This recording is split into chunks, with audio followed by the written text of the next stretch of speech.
الحمد لله رب العالمين الرحمن الرحيم مالك يوم الدين إياك نعبد وإياك نستعين اهدنا الصراط المستقيم صراط الذين أنعمت عليهم غير المغضوب عليهم ولا الضالين.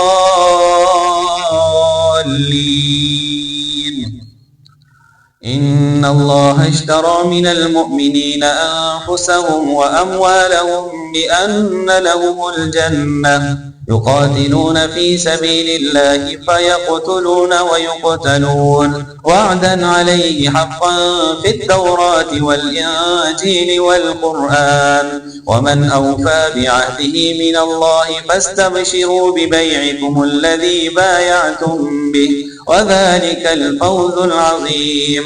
التائبون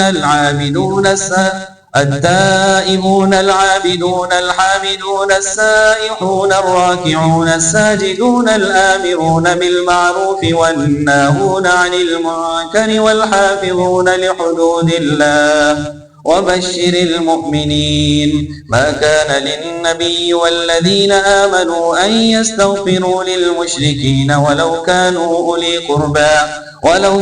أولي قربى من بعد ما تبين لهم أنهم أصحاب الجحيم. وما كان استغفار إبراهيم لأبيه إلا عن موعدة وعدها إياه فلما تبين له أنه عدو لله تبرأ منه إن إبراهيم لأواه حليم.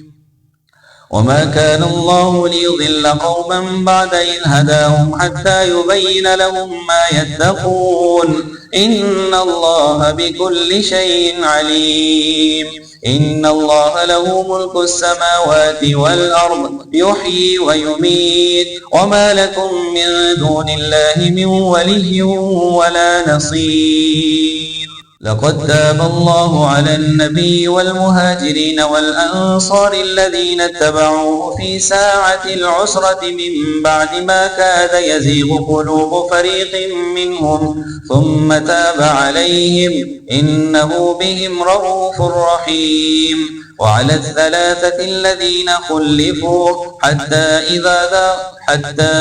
إذا ضاقت عليهم الأرض بما رحبت وضاقت عليهم أنفسهم وظنوا أن لا ملجأ من الله إلا إليه ثم تاب عليهم ليتوبوا إن الله هو التواب الرحيم.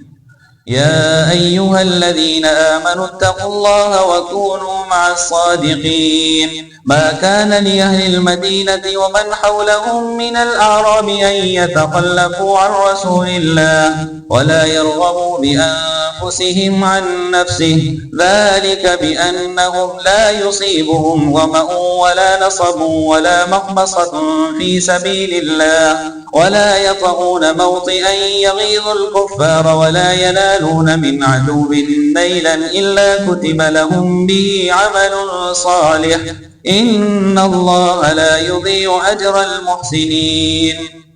ولا ينفقون نفقة صغيرة ولا كبيرة ولا يقطعون واديا إلا كتب لهم ليجزيهم الله أحسن ما كانوا يعملون. وما كان المؤمنون لينفروا كافة فلولا نفر من كل فرقة منهم طائفة ليتفقهوا في الدين ولينذروا قومهم إذا رجعوا إليهم لعلهم يحذرون. يا أيها الذين آمنوا قاتلوا الذين يلونكم من الكفار وليجدوا فيكم غلظة واعلموا أن الله مع المتقين.